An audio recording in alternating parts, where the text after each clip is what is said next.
वो रात को कमरे में आई तो शहीर आराम से बेड पर सो रहा था, जबकि अरूश बेड पर बैठते हुए मुसलसल अपने और शहीर के बारे में सोच रही थी। उसे कुछ समझ नहीं आ रहा था कि ये उसके साथ क्या हो रहा था। अगर शहीर को किसी चीज़ का लालच नहीं था तो उसने वो सब कुछ क्यों कहा? उसका बाप खुद अपनी बेटी के लिए इस तरह के अल्फाज कैसे बुलवा सकता था उससे? दूसरी तरफ शहीर की उसे समझ नहीं थी। पहले वो बिल्कुल खामोश था, लेकिन जब से ताया अब्बू और ताई अम्मी आए थे वो उससे बात भी कर रहा था, उस पर गुस्सा भी हो रहा था, उस पर हुक्म भी चला रहा था और अपने काम भी उससे करवा रहा था। न जाने क्यों उसे लग रहा था कि शहीद नहीं चाहता कि वो अपने ताया अब्बू और ताई अम्मी के साथ वक्त गुजारे। लेकिन ऐसा क्यों था? क्या शहीर उसके ताया अब्बू और ताई अम्मी को लेकर किसी गलत फहमी का शिकार था? उसे ताई अम्मी से इस बारे में बात करनी चाहिए थी। वो कुछ सोचते हुए बेड से उठने ही लगी जब उसे शहीर की आवाज़ सुनाई दी, लाइट ऑफ कर दो और इधर मेरे पास आओ। बहुत नखरे कर लिए और बहुत नखरे उठा लिए मैंने, सिर्फ ज़िम्मेदारियों से नहीं, फराइज़ से भी भाग रही हो तुम। उसकी आवाज़ में काफ़ी ज़्यादा सख्तपन था। उसे अपने करीब बुला रहा था, लेकिन उसके अंदाज में मोहब्बत कहीं ढूंढने को भी नहीं मिल रही थी। वो जिस तरह प्यार से, मोहब्बत से उसे अपने करीब करता था, आज वो चीज़ कहीं भी नहीं थी। लगता है सुनाई नहीं दिया तुम्हें? क्या कहा है मैंने? मैंने कहा लाइट ऑफ करो और यहाँ आओ मेरे पास। अब की दफ़ा वो इतने गुस्से से बोला कि अरूश को उससे खौफ सा महसूस हुआ। उसके गुस्से होने पर वो सहमती हुई छोटे छोटे कदम उठाती लाइट ऑफ करके बेड पर आकर बैठी ही थी कि जब उसने एक झटके से उसे अपनी तरफ खींचा। मैंने ये नहीं कहा कि लाइट ऑफ करके वहाँ बैठी रहो, मैंने कहा मेरे पास आओ। तुम्हें मेरी बात समझ नहीं आती क्या, या मुझे इग्नोर करना तुम्हें पसंद है? अगर पसंद भी है तो एक बात कान खोल कर सुन लो, बहुत बर्दाश्त कर चुका हूँ मैं अरूश। तुम मुसलसल मेरी नरमी का नाजायज़ फ़ायदा उठा रही हो। बीवी हो तो बीवी बनकर रहो, सर पर चढ़ने की ज़रूरत नहीं, वरना उतारना मुझे आता है। आप मुझसे इस तरह से क्यों बात कर रहे हैं शहीद? लाइट बल्ब की रोशनी में उसके लहजे को महसूस करती उसकी आंखों में मोटे मोटे आंसू उतर आए, और वो इस तरह के रवैये की आदी नहीं थी। तभी उससे पूछने लगी, मैंने क्या किया? कर तो तुम रही हो, जो दिल में आ रहा है वो कर रही हो ना तुम। मेरी ज़ात पर इल्ज़ाम लगा रही हो, मुझे जलील कर रही हो अपने ख़ानदान वालों को सामने, मुझे जलील कर रही हो और अपने ख़ानदान वालों को मेरे घर बिठाकर मेरे खिलाफ साजिशें कर रही हो, और मुझसे पूछती हो कि तुमने क्या किया है। मिसेज़ अरूज शहीर शाह, ज़ब्त और बर्दाश्त की भी एक इंतहा होती है, और तुमने मेरी तमाम तर बर्दाश्त को आजमा लिया है। गलती मेरी ही है जो शुरू दिन से तुम्हें कंट्रोल में नहीं रखा। मैंने कोई भीख नहीं मांगी थी तुम्हारे बाप से तुम्हारी मोहब्बत की। उसने मुझे खुद इशारा किया था, हाथ जोड़े थे, मिन्नत की थी मेरी कि तुम्हें अपने निकाह में ले लूँ, वरना ये घर वाले दरिंदों की तरह नोच डालेंगे तुम्हें। तुम्हारे बाप की बेबसी की इंतहा देखकर, तुम्हारे बाप की आंखों में आंसू देखकर मैंने तुम्हें अपने निकाह में लिया था, वरना तुम जैसी लड़की को मुंह लगाना भी मेरे लिए तौहीन थी। कोई शौक़ नहीं है मुझे तुम जैसी लड़की को सारी ज़िंदगी अपने निकाह में रखने का। अगर मेरे साथ रहना चाहती हो तो तरीके से रहो, वरना ख़त्म करो ये ज़बरदस्ती का ताल्लुक़, और बच्चा पैदा होते ही मुझे मेरा बच्चा दो और जाओ यहाँ से। तुम्हारे बाबा के इलाज का सारा खर्चा मैं उठाने के लिए तैयार था। जब तक वो ठीक होते हैं तब तक मैं तुम्हें वक्त दे रहा हूँ। अगर इस रिश्ते को निभाना है तो तरीके से निभाओ, वरना मैं तुम्हें सफाइयाँ देकर या फिर अपनी ज़िंदगी फजूल के नखरे उठाकर नहीं गुजार सकता। मेरी बर्दाश्त यहीं तक की थी। और जहाँ तक बात है तुम्हारे बाप की उस ज़मीन की, तो डार्लिंग, ऐसी ज़मीन मैं कौड़ियों के भाव भी नहीं खरीदता हूँ। मेरी नज़र में ना तो उस जगह की कोई अहमियत है और ना ही वो मार्केट वैल्यू वो हमें चाहिए, और ना ही वो मार्केट वैल्यू हमें चाहिए, क्योंकि ऐसे छोटे छोटे बाज़ारों में इस तरह के छोटे छोटे प्लॉट्स की अहमियत तुम्हारे सड़क छाप ताया जैसे लोगों की होती है, हम बिजनेसमैन की नहीं। आई मेरी बात समझ में? और अब भी नहीं आई ना, तो बेहतर है कि समझने की कोशिश करो और ये घूरना बंद करो मुझे। अगर तुम्हारे दिमाग में ये बात आ रही है ना कि ये घर छोड़कर अपने ताया के साथ चली जाऊंगी, तो सोचना भी मत। तुम्हारा ताया इतना अच्छा हरगिज़ नहीं कि तुम्हारा और तुम्हारे बच्चे का खर्चा उठाएगा। और जिस अस्पताल में तुम्हारे बाप का इलाज करवा रहा था ना, उस अस्पताल की एक दिन की फीस भी नहीं दे सकता तुम्हारा ताया। अगले ही दिन दोनों बाप बेटी को उठाकर घर से बाहर कर देगा। बस शहीर साहब, बहुत बोल लिया आपने। आपने सोच भी कैसे लिया कि मेरे ताया अब्बू अपने भाई के साथ? चुप, खबरदार जो मुंह से आवाज़ भी निकाली। जितना बोलना था तुमने बोल लिया। तुम्हारा ये ताया बहुत बड़ी साजिश करके यहाँ आया, किसी खुशफहमी या गलत फहमी का शिकार मत रहना। वो क्या करने यहाँ आया है जान जाओगी ना तो होश उड़ जाएंगे तुम्हारे। वो बेहद गुस्से से बोल रहा था, जबकि मजीद अरूज सुन नहीं सकती थी। बस कीजिए, और कुछ नहीं मिला तो मेरे ताया पर इल्ज़ाम लगाने के लिए ये कर दिया।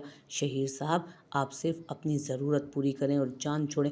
वो इंतहाई बदतमीज़ी से बोला तो शहीर ने उसे घूरा और अगले ही लम्हे उसका बाजू पकड़कर उसे बेड से नीचे उतार चुका था। उसका झटका इतना खतरनाक था कि अरूज हैरान रह गई, लेकिन उसे बेड से नीचे करते हुए भी उसने ख्याल रखा कि उसे या उसके बच्चे को नुकसान ना पहुंचे।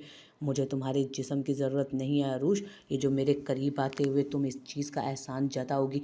अगर तुम मेरे साथ इस बिस्तर पर चंद लम्हात गुजारती हो ना, तो फ़र्ज़ है तुम्हारा, तुम मेरी ज़ात पर कोई एहसान नहीं करती हो। तुम जैसी लड़की की मुझे ज़रूरत नहीं। अगर ये चीज़ मेरी ज़रूरत होती ना, तो तुम जैसी लड़कियों को मुँह लगाने से बेहतर था कि किसी अच्छी लड़की से निकाह करके उसे रानी बना कर रखता। मैं तो निभा रहा हूँ वो वादा जो तुम्हारे बाप से किया था, तुम्हें हर मुसीबत से बचाने का। वरना जो तुम्हारी हरकतें हैं ना, तुम घर बसाने के काबिल ही नहीं हो। और मैं ज़्यादा देर ना ये बर्दाश्त भी नहीं करूँगा। डॉक्टर से बात कर लिया मैंने, जल्दी तुम्हारे बाबा बिल्कुल ठीक हो जाएंगे। और उनके ठीक होते ही तुमसे जुड़ी हर जिम्मेदारी से दस्तबरदार हो जाऊंगा मैं। तुम सिर्फ मुझे मेरा बच्चा दोगी और बस ख़त्म। वो साफ़ सुथरे और सख्त अल्फाज इस्तेमाल कर रहा था। अब यहाँ खड़ी रहकर मेरा दिमाग ख़राब करने की ज़रूरत नहीं है। कमरे का रास्ता उस तरफ है, अपने बाप के कमरे में चली जाओ। आज से तुम वहीं रहोगी और अपनी ज़रूरतें पूरी करने के लिए कोई काबिल लड़की ले आऊँगा मैं, जो ना सिर्फ मेरी ज़रूरत पूरी करेगी बल्कि बीवी की तरह भी रहेगी। आज से तुम्हें इस कमरे में कदम रखने की ज़रूरत नहीं। Get out. वो उसे बाहर का रास्ता दिखाते हुए बोला। Shaheer, I said get out. तुम इस काबिल ही नहीं हो अरूश शहीर शाह कि तुम्हें शहीर शाह की कुर्बत नसीब हो। दफा हो जाओ यहाँ से।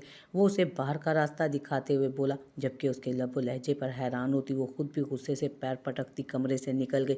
जबकि शहीर ने पलटकर दरवाजे की तरफ देखा तक नहीं। ये अचानक से इतनी बारिश कैसे स्टार्ट हो गई? दामियार, बड़ा रास्ता है, इतना दूर होटल है, कैसे पहुँचेंगे हम? वो परेशानी से कह रही थी। दामियार उसे कब से चलने का कह रहा था, लेकिन वो बस थोड़ी देर कहती, थोड़ी सी और देर करती, फिर से उस खूबसूरत जगह की खूबसूरती में खो जाती थी। अब वापसी पर ना सिर्फ बारिश बहुत तेज़ हो गई थी, बल्कि इस बारिश में गाड़ी चलाना भी मुश्किल हो चुका था।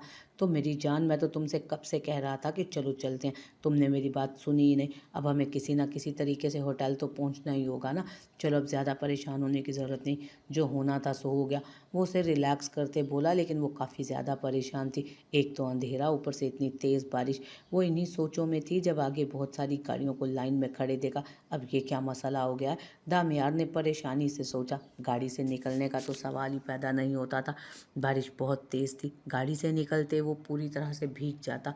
लगता है कोई मसला हो गया और मसले का कोई हल भी नज़र नहीं आ रहा। शायद आगे कोई एक्सीडेंट वगैरह हुआ है। वो उसे बता रहा था जब एक इंस्पेक्टर ने गाड़ी के शीशे पर आकर डंडा बजाया। तेज़ बारिश में एक ट्रक का एक्सीडेंट हो गया। वहाँ आगे 2 गाड़ियाँ मुतासिर हुई हैं। एक में 6 लोग थे और एक में 4। 7 लोगों की डेथ हो चुकी है। आगे रास्ता बंद कर दिया गया। अब ये रास्ता कल सुबह ही खुलेगा। गाड़ी एक साइड पर कर दीजिए और यहाँ पीछे की तरफ एक होटल है छोटा सा। आज की रात वहीं गुजारनी होगी। सुबह तक रास्ता खुल जाएगा तो आप लोग आगे बढ़ जाइएगा। इंस्पेक्टर उसे बताते पीछे खड़ी गाड़ियों की तरफ मुतवज्जो हुआ। ये तो बहुत बुरा बना दामियार, कोई फोत हो गया है आगे। वो उदासी से बोल रही थी तो दामियार ने एक नज़र उसे देखा। हाँ, बस हो गया एक्सीडेंट, हमें पीछे की तरफ जाना होगा। ऐसा करते हैं, गाड़ी वहाँ नीचे की तरफ ही ले चलते हैं। मेरे ख्याल से वहाँ से होटल की तरफ से रास्ता आ जाता है। वो गाड़ी मोड़ते नीचे की तरफ जाती सड़क की तरफ इशारा कर रहा था जब इज़ा खामोश बैठी। थोड़ी ही देर में वो लोग होटल में पहुँच गए थे। होटल बहुत बुरी हालत में था, कम से कम दामियार के लिए तो बहुत ही बुरी हालत में। ऐसी छोटी सी जगह को वो होटल कभी नहीं मान सकता था।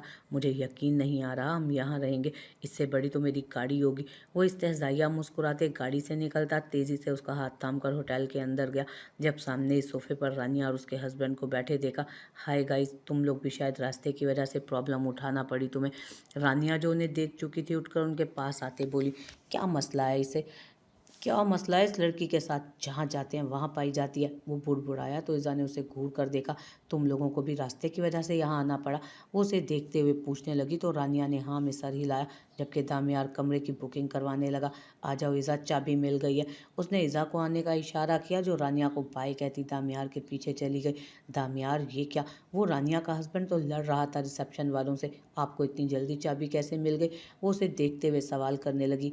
पैसा मेरी जान, पैसा। वो होटल वाले से इसलिए लड़ रहा है क्योंकि उसे सस्ता कमरा चाहिए, और मैंने एक सेकंड में होटल का सबसे महंगा कमरा बुक करवा लिया, क्योंकि कम से कम इस चीज़ पर बहस करने के मूड में मैं बिल्कुल भी नहीं हूँ। वो ऊपर आते कमरे का दरवाज़ा अनलॉक करने लगा। जब उसने कमरे का दरवाज़ा खोला तो सामने एक बेड था और बस, और कुछ भी नहीं उस कमरे में। हाँ, लेकिन बाकी कमरा खाली भी नहीं था, क्योंकि क्योंकि उस बेड से ही कमरा भर चुका था। साथ अटैच वॉशरूम था। ये इस होटल का सबसे महंगा कमरा है। वो हैरत से उससे पूछने लगी, इस होटल का सबसे महंगा कमरा 10,000 का है मेरी जान, मुझे इससे कम की उम्मीद थी। शुक्र है बेड तो मिल गया ना, हम आसानी से यहाँ सो सकते हैं।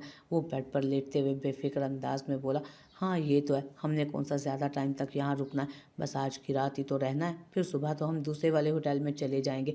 वो भी उसके पास आकर बैठी जब उस अचानक उसने उसे अपने करीब खींचा था।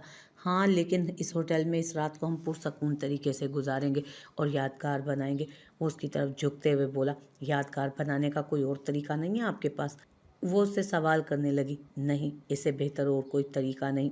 सुबह उसकी आंख खुली तो दामियार ने उसे अपने बाजुओं में कैद किया हुआ था। वो पूरी तरह से उसके सीने पर सर रखे हुए सो रही थी। रोशनी का एहसास होते ही वो पूरी तरह से बेदार हुई। दामियार उठे, हमें वापस जाना है होटल। वो उठकर उसके बाजू से निकलते बोली, लेकिन इससे पहले कि वो बेड से उठती उसके पेट के गिर्द अपना हिसार बनाता। वो उसे खुद से करीब कर गया। दामियार चलें, हमें चलना होगा, हमने होटल वापस जाना है। हर वक्त रोमांस ही सोचता रहता है आपको। वो उसे सख्ती से डांटती वॉशरूम में बंद हो गई, जबकि उसके सुर्खगुलाल चेहरे को देखते दामियार की आंखें अब तक वॉशरूम के दरवाजे पर जमी थी। थोड़ी देर में वो फ्रेश होकर बाहर निकली तो दामियार बेड पर लेटा उसे यूं ही देख रहा था। जब ईजा ने एक नज़र उसे घूरा और फिर सख्ती से उसे वॉशरूम जाने का इशारा किया। उसका ये हक जताता अंदाज दामियार को अंदर तक सरशार कर गया था। वो मोहब्बत पाश निगाहों से उसके निखरे सरापे को देखता, उसके हुक्म पर सर को खम देता वॉशरूम की तरफ बढ़ गया, जबकि उसकी इतनी फर्माबरदारी पर मुंह पर हाथ रखकर वो खिलखिला दी थी। यकीन नहीं आता, लेकिन एक 6 फुट से निकलते मुजस्मा गरूर को अपने इशारों पर नचा रही थी वो उस वक्त